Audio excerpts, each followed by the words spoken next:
Oh, you got someone joined? Who's that? Oh, got a couple. Excellent. I'm not sure how I activate the chat thing. I assume they just come up today. Is everybody hearing me okay? This is the first time I've ever sort of done this properly in terms of actually scheduled it and sorted it out rather than doing it ad hoc. So we'll see how we get on. Right, well, we'll kick off then for the one person who's joined. If you can, whoever's joined, if you can give me a message, let me know who you are. It's not actually telling me who's joining here, which is a little bit frustrating because it would be nice to know. All messages are visible. Okay, let's try that.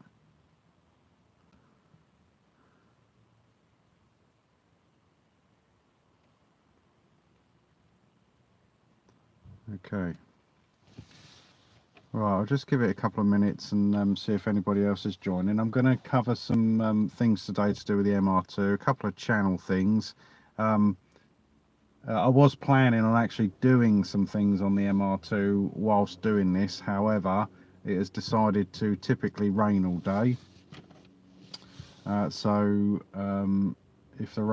it does start raining again, it gets a bit loud. I do apologise for that. First up, updates with the car. So the body kit is now all on. I'm very pleased with that. I've done a few miles in it now just to make sure there's no weird stuff going on with that, and that's worked out fine, no problems at all. The wing is absolutely excellent. I'm really pleased with how that worked out, and also just the general quality of it. If you haven't seen the video on the sort of preliminary fit of that and subsequent paint and fit, then do have a look at that on the channel because I can't recommend that TRD rear wing enough. It's really good. So existing projects that I've got to complete, still got to get this nav pod finished. I'm waiting for a decent day to be able to paint it. Everything else is ready to go, and then I'll be putting that in. I'm pretty frustrated not to have that put in yet, but it just is what it is. I do all the work on the car on my driveway at the front of the house. I haven't got a garage or anything like that at all. So I'm a little bit at the mercy of the weather. And the workshop I've got is a fairly small one, so the issue with that is I'm not going to I'm not going to be spraying things in there and get everything covered in paint. So if push comes to shove, if I don't get a day soon to do it, then I'm probably just going to chuck it into the local body shop. Oh, Howl of Solace, raining here too. Oh, the message is, no, the message is, oh, excellent. The message is gone. What do you do for a living occupation? So I work in the rail industry for my job. I don't do YouTube full time. That's just a sort of fun thing, really. Yeah, I work in the rail industry in safety compliance. And before that, I was a station manager for many years, many years actually. And one of the stations I used to manage was actually Liverpool Street Station. I was there for 2 or 3 years for First Great Eastern. So yeah, so that's what I do to pay the bills and the mortgage and everything else. If anybody can tell me how I keep these chats up so I can see them, that would be marvellous, because they're going really quickly. Chris, here we go. Right, so two Truzo, hi Truzo, 2ZZ swap. Yeah, so right, well, I've got a list of stuff to talk about. But I do want to engage with you guys. That's what this whole thing is. So 2ZZ swap. My eldest son, who is heavily into his Japanese cars, I think he's desperate to buy me a 2ZZ engine. My 1ZZ, mine's a 2005, so it's fine. I'm quite happy with it at the moment whilst I'm building up the rest of the car. And I did kind of say to myself in the beginning I would possibly swap the engine out if that one died. However, people keep tempting me with options. So 2ZZ is an option. However, McGillian Motorsport in the UK are very close to being able to offer a VW Audi Group 1.8 turbo unit, which will put out something in the region of 260 brake horsepower, and they're testing that at the moment, ready for retail sale of a kit. So I'm holding off on that. Also, there is the K20 option, but that is going to be pretty expensive, I think. So yeah, but I think it's going to come true at some point. Chris, hi Chris, he was one of my first subs. Thank you very much. But I lost my old channel, so this is my new one. Okay, buddy, I'll take a look. I'll take a look, buddy. I'll be doing my radio and putting some controls on the steering wheel, weather permitting, tomorrow. Oh, superb. So I've had this Android unit. It's an Eon. I think it cost me, I think it was about £200. I had to import it. There was nobody in the UK that sold it at the time. That was 3 years ago. That thing hasn't missed a beat. So, and prior to that, I'd always bought Kenwoods, Pioneers and stuff like that. But I wanted all the functionality of an Android to be able to have rear reversing cameras, hands-free, front dash cam, all that kind of stuff.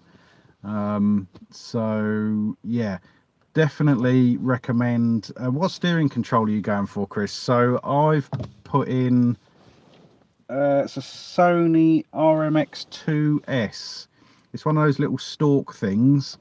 That is really good for being able to control the stereo. It's got loads of buttons. The stereo, or the head unit, Android head unit itself, lets you program all of the buttons to whatever you want it to be. So that is really good. I find that really useful. To be honest, I probably only use pause, play and the volume controls, but it is handy to be able to obviously drive along, control that kind of stuff, and not have to sort of reach over, because for navigation and things it's a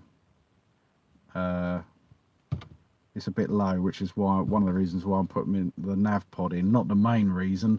Main reason is I want some cool digital dials, but there we go.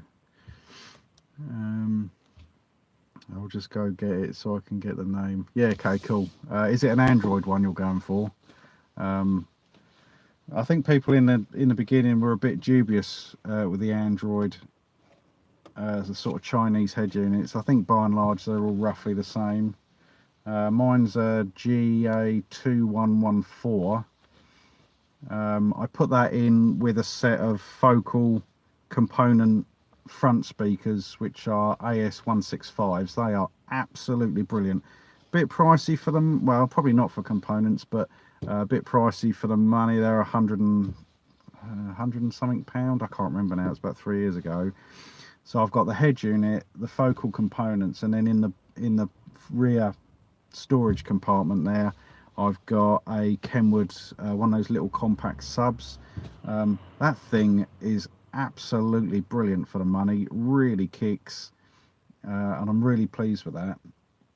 If anyone's interested, I might actually do a just a bit of a feature video on that, because I didn't really cover that. The head unit, after I put the head unit in, that was the first video I ever did on the channel. There was someone in the US who wanted to know about it, so yeah, so I covered that.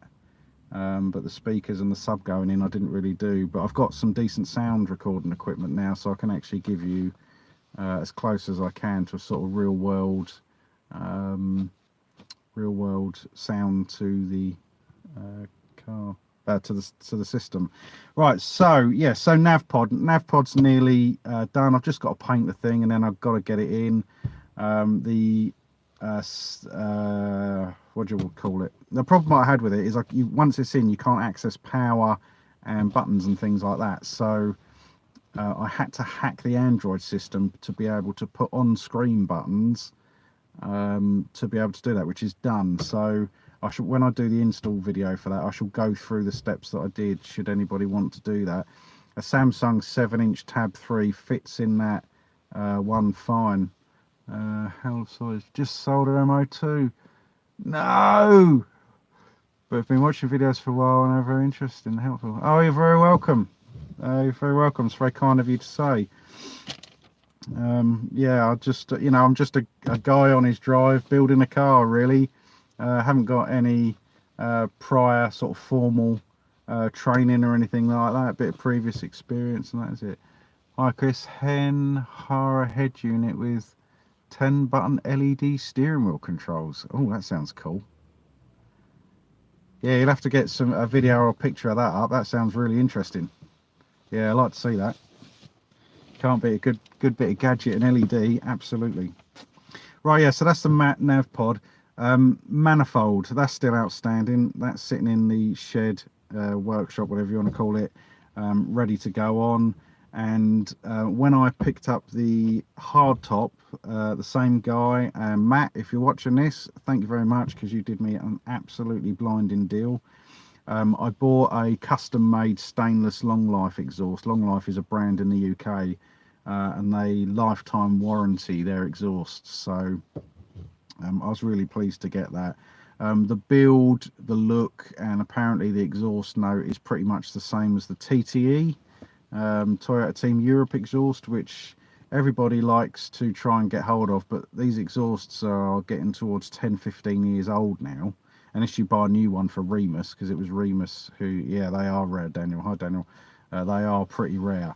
Even in the UK, you're spending over £300 for an exhaust that's had a significant life, in my opinion. The exhaust that I've bought, although it's second hand, I mean, it's still shiny as the day it came out the box. Took you 2 years. Yeah, it doesn't surprise me that it did. I nearly bought one about a year ago. They come up from time to time, but once people get them, they tend to keep hold of them unless the car gets wrecked or you know, it fails MOTs and things. So yeah, so I'm just waiting on the gaskets for the rear, for the exhaust rear silencer, and then I'll be doing all that. So I think that's the existing projects that I've been talking about doing. So new stuff coming up for the MR2. I finally got a set of rear 16-inch wheels. They are factory wheels for my car, but the guy who owned my car before me for some reason put pre-facelift 15s on, and it took me a while to get a pair of those. So what I'm going to do is I'm going to take the rear wider pre-facelift 15s off, put them on the front, and then put the 16s on the rear. And that then is a recommended setup for, I don't know if people know the Techno Pro Spirit 2G car, Japanese car that seems to obliterate a lot of stuff in the old 2G videos. That's the setup that he recommends for sort of a fast road setup, so I'm going to go with that. For Christmas, I got this little thing here.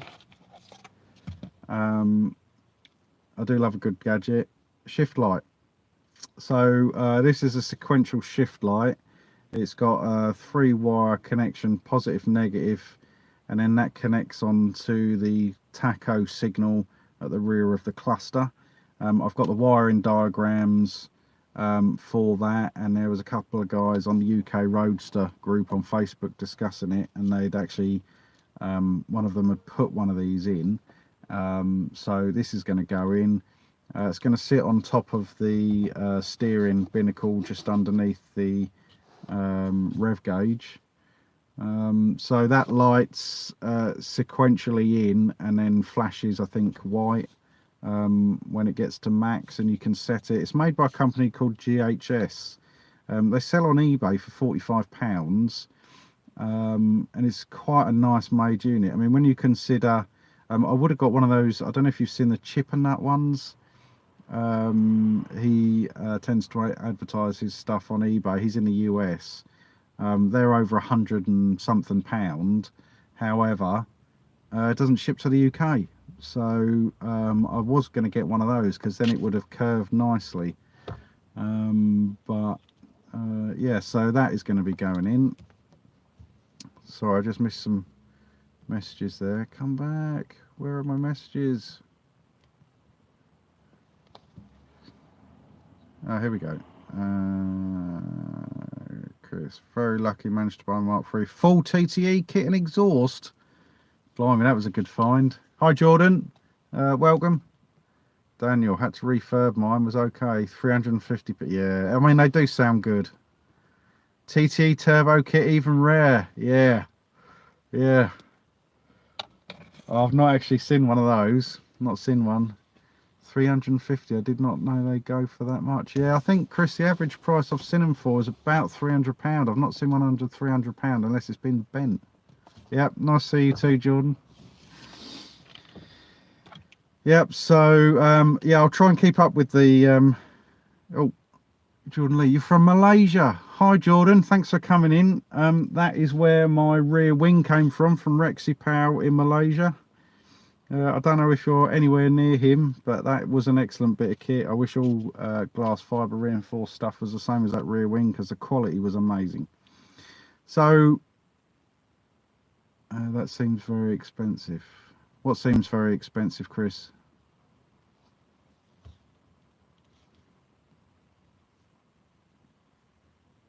Oh, do you mean the exhaust?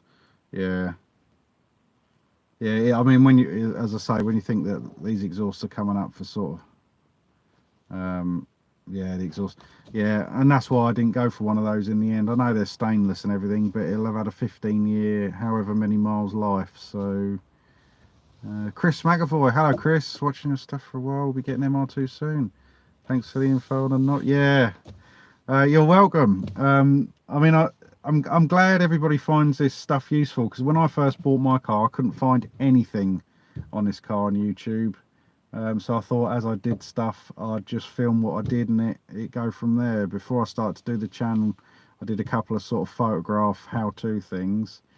When you do, I think I covered it in the video there, Chris, but when you change the knob over, there's like a retaining thing on the shaft of the gear knob that you just slide and push up, and then the chrome ring will come up to meet that knob, so it'll finish it nicely. Oh, Durgesh.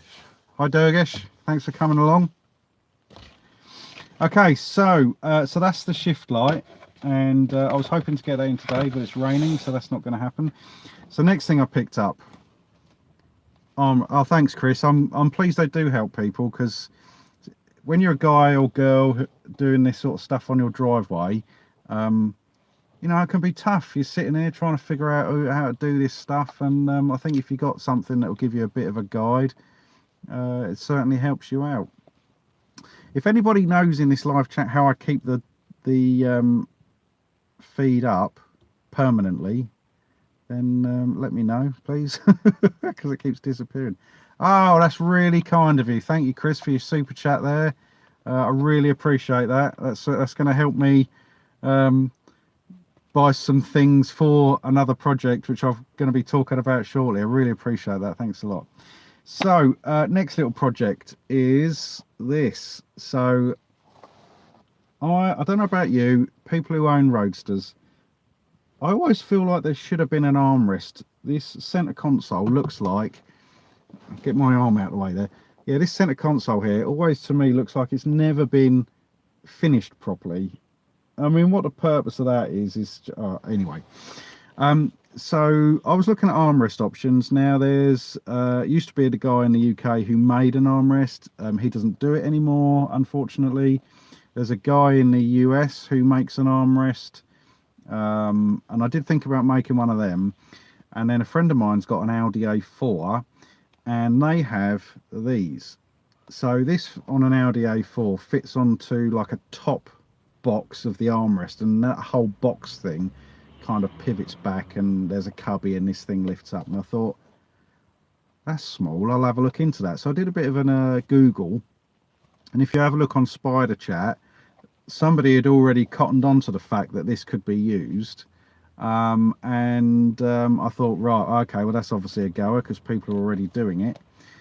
So it comes with a there's a sort of hinge there for the existing, for fitting to an A4. I don't want that. It does come with these little rubber studs. Now this thing here I bought on eBay, I think it was like £5, nothing at all.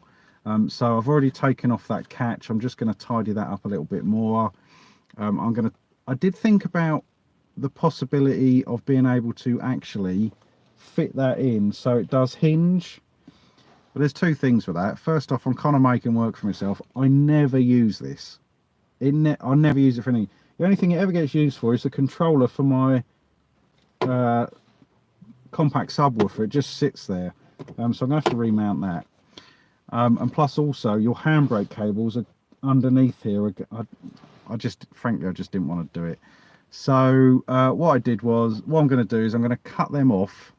I'm going to do a video on this. I'm going to cut them off. Just see there. Now what I do like to do with the car if I can is, I mean, I'm never going to sell this car. I wanted an MR2 of some description since I was about 12, 11, something like that when they first came out. So I've got two options. I can either hinge it, which seems pointless to me because I never use this, or I'm going to perhaps Velcro it. So it's on there. I mean, that kind of, it's a bit high, but kind of gives you a thing. And because it's so shallow, opening these rear cubby doors, because they're a bit higher, they're about that much higher, it's not going to foul this. They're not going to sort of hit that door. So that might well be today's project, is to carve that off.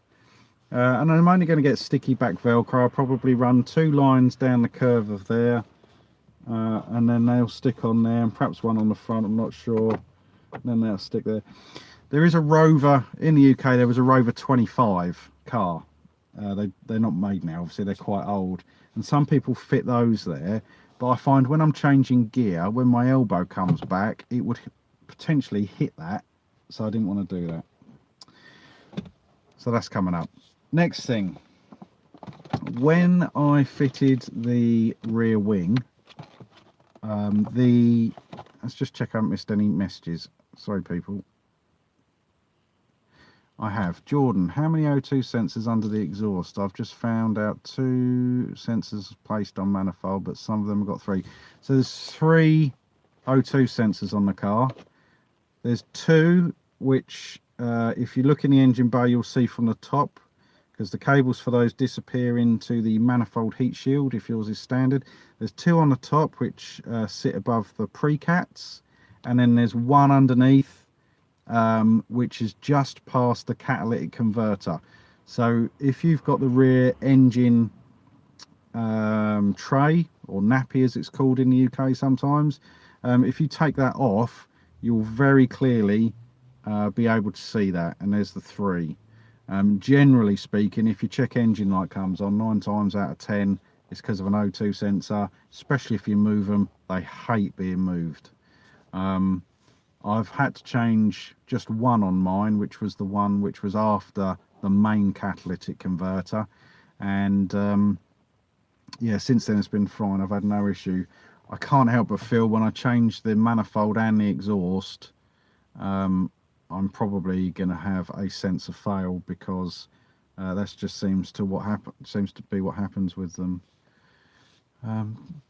Hi PJ, did you find the front strump brace made any difference to the ride handling? So I don't know if it's because I fitted it, but to me it felt like it turned in a bit keener. I didn't expect to get a massive change in the response of the handling with my car compared to strut braces that I fitted on another car that I had, for 2 reasons. First off, because I've got a late car, mine's 2005, and I think they stopped making them about 2006, or supplying them in the UK then anyway. Mine's got a lot of the additional chassis bracing, so there was additional bracing put underneath the car. The existing stuff was uprated. Mine's got a factory cross brace, which some people fit. I've got strengthening in and around the windscreen surround and things like that. And the strut towers for the suspension are really close to the bulkhead anyway, so that is going to prevent them from moving around as much. So when I compare that to BMW 3 Series I had many years ago, where the towers for those were further forward from the oh, get my teeth working and my brain. The firewall, if you like, the bulkhead of the car, they had more opportunity to flex a little bit. It's a fairly cheap mod. I think it was about £100, or it might even been less than that actually, £90 at the time when I fitted that. I think that was a couple of years ago.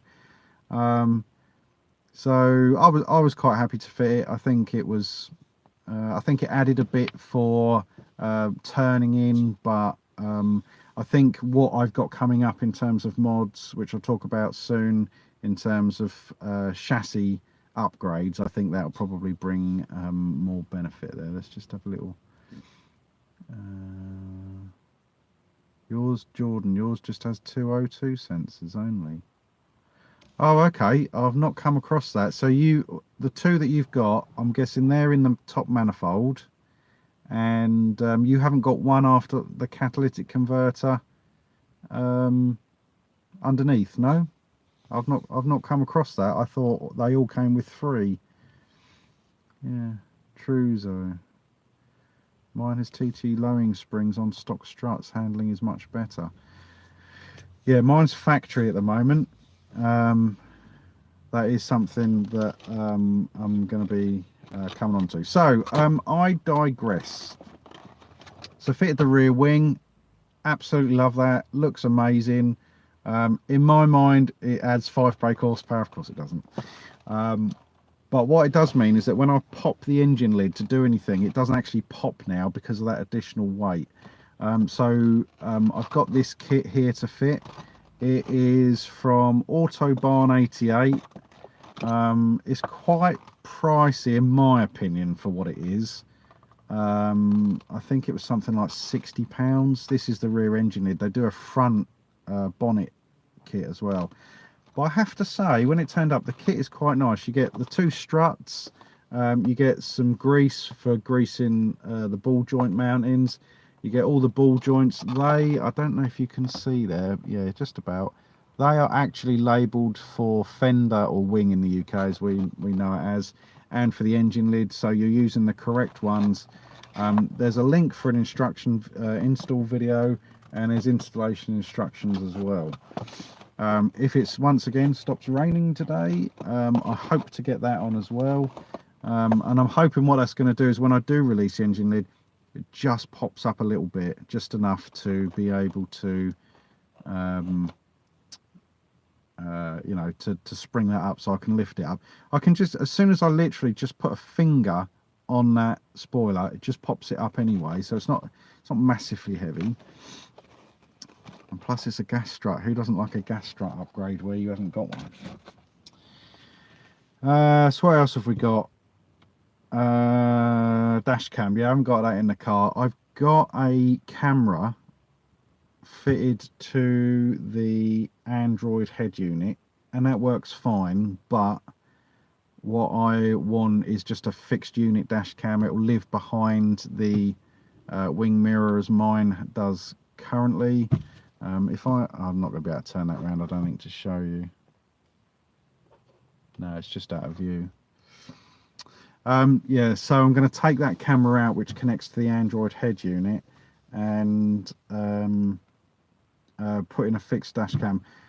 In actual fact, Chris, if you're still on, if your head unit takes a front dash cam and you want it, then message me up on Instagram or something, and when I've swapped that out, if you want that camera, I'll send it to you. You can have that.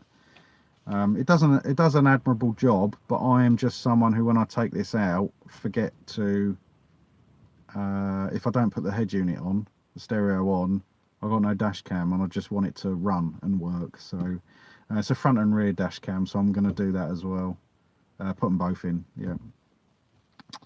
And the last thing for sort of stuff that I've got, well, I haven't actually got these. They're on their way on the slowest boat from Japan in the world, I think. It's taking weeks to get here. My son imported, thanks, I think it does. Yeah, no worries, Chris. Yeah, just hit me up with a message on Instagram, and as soon as I get that changed out, I'm happy to post that to you, my friend. You can have that. PJ just joined. Oh, okay, cool. Right, so this here, have a look on, just going back to the armrest, have a look on eBay, and it's an Audi A4 armrest. They're all pretty much the same. You know, for the price, this isn't leather, this is like a vinyl, but that's fine. I've got no problem with that. They do come in different colours. I did toy in getting a red one, but I knew it wasn't going to match the interior, so I just stepped with black. So yeah, so I might try and get that fitted today, and I'll do a video on that. Yeah. So my son recently has imported another car from Japan, and when he did that, he very kindly arranged for a set of JDM spec MR2 seal covers. They do in Japan. They did a chrome seal cover where you get in on the get into the car. You know, there's that plastic seal top trim, and but him being him, I showed him the auction that I wanted, and then he bought all three that were available at the time. So I've got 3 sets of these things coming. So when they come and when they get here, I shall show you. There's going to be 2 different versions. There's like the wider version, and then there's also a thinner version. If you have a look on my Instagram, there's a photo of them. I've put a photo on there of them coming. The other 2 sets I will sell at cost to whoever in the community wants them. So when they turn up and I do that, I'll probably just put them on eBay or something as a buy it now, and yeah, so if you're looking for some of those, keep posted, and I'll announce it on the channel. And there. Okay, so recent developments. Let's get moving along. I haven't missed any messages, have I? No. Okay, cool. Sponsorship, not something I ever thought would happen for me and my little car build on the driveway. This car recently had its MOT, so in the UK we have cars over 3 years old, they have to have an MOT, motor vehicle overhaul test, every year, and mine passed fine. The tester though, who was really good, I said, while it's up on the ramp, can I just come and have a quick look? Because it's not very often you get to get on under a ramp, get your car on a ramp and get under it.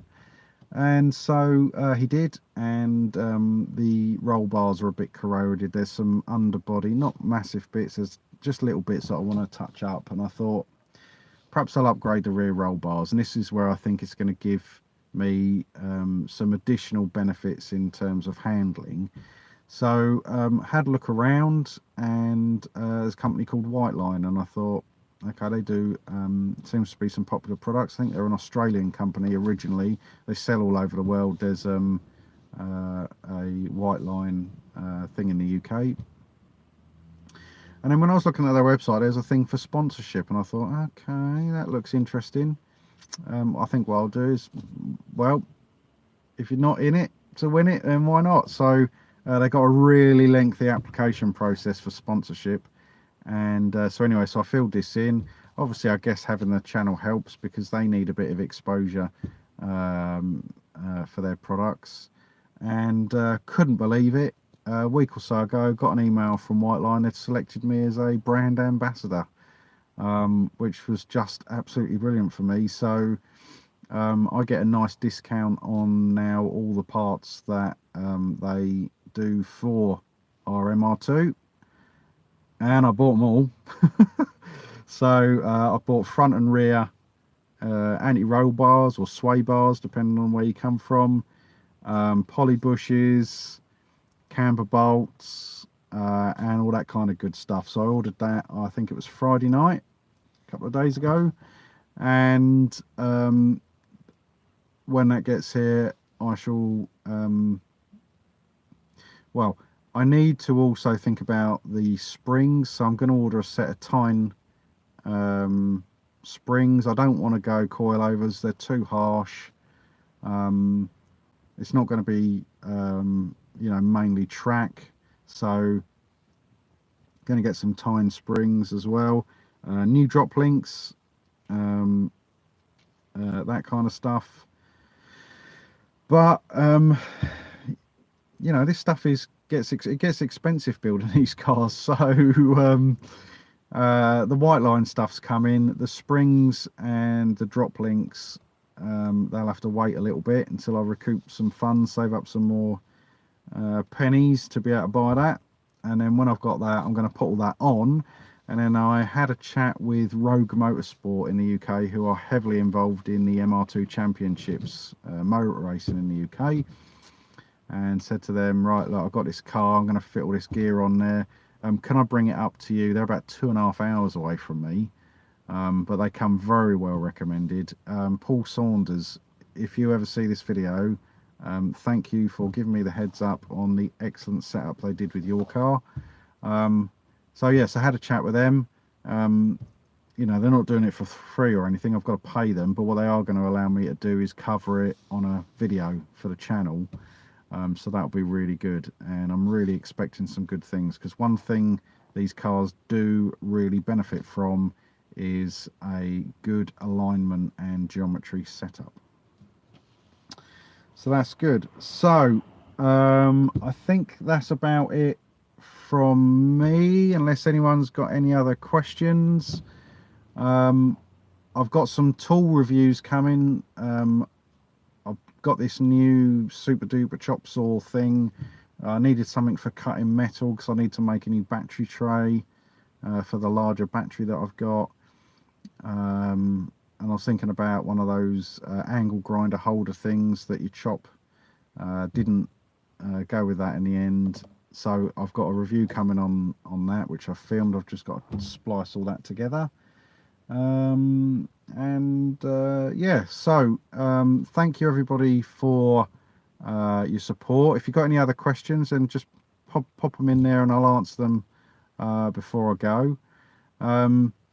What I would say is, whoever watches, if you're watching this or you've watched other videos you know, on the channel to do with the car, bear in mind there is no reason why you cannot build one of these cars yourself. I've done all of the work bar the painting of the wing and the skirts body kit. I've done all that work myself. If you take your time, do your research, you know, call in some friends to help or check your work, especially when I did the brakes. Obviously you need to be able to stop, so that is one thing that obviously you do need to be careful of, the safety aspect type stuff. But there's no reason why you can't be doing this stuff, and this is one of the reasons why I sort of kept going with the channel. So, you know, just have the confidence in yourself to be able to do this stuff. You know, ask your friends, go on the forums. You know, there's loads of great information out there for these cars now. If you've got any questions, you know, leave me a message on one of the YouTube videos. I'll come back to you as soon as I can. Usually, you know, the channel's not massive, but I do get a lot of comments and I reply to all of the comments. I'm, you know, very pleased to be able to do that. You know, or message me on Instagram, and if I can help you, I absolutely will. It's my pleasure to be able to help you all. So yes, I'm going to wind it up there, I think. So thanks for spending some of your Sunday with me, listening to my ramblings about what's going on with the car and the sponsorship and the projects and all that kind of fun stuff. And have a great rest of your... Oh, hang on. Have you seen the Techno Spirit Pro videos from Japan? Yes, I have. Now, if you have a look at, there's a channel called 2Gay Time, and he recently put a video up on his channel where that guy, I mean, absolutely brilliant video. The sound is terrible. Ignore that. I mean, that happens to all of us on YouTube. You have best intentions of doing the greatest video in the world ever, then it just goes out the window. But the I can't remember the Japanese guy's name who built that car. He literally goes through the entire car and tells you the spec and how he built it, kind of thing.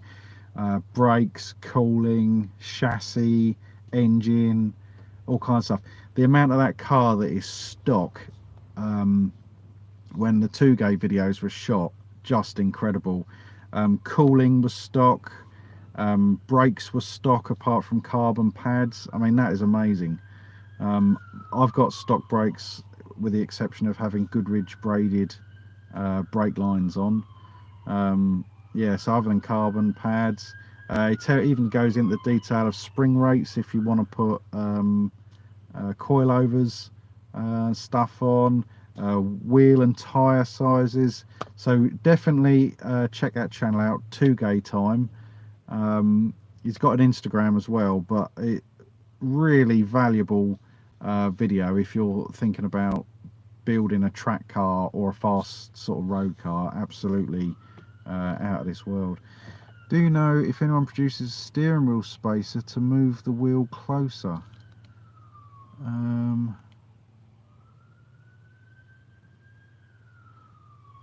So I'm not sure on that one, to be honest. I know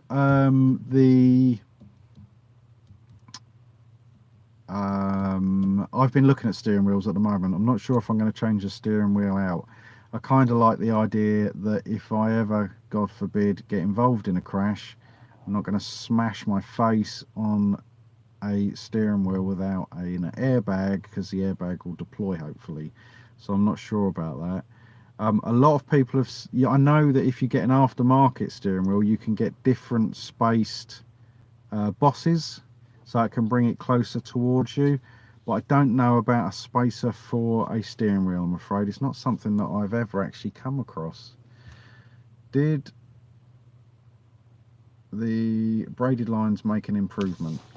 So when I did the braided lines, it was quite hard for me to feel an improvement. So I had braided lines on an old car years ago, and they did make an improvement. But I think the thing is that modern flexible brake lines now are really good.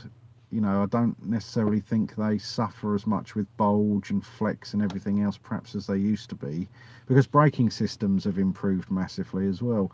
Now, the reason why I couldn't really say if it brought that much benefit is because I did get a big benefit, but I changed out all the brake fluid, flushed the system through, and I think it was .5 I put in there.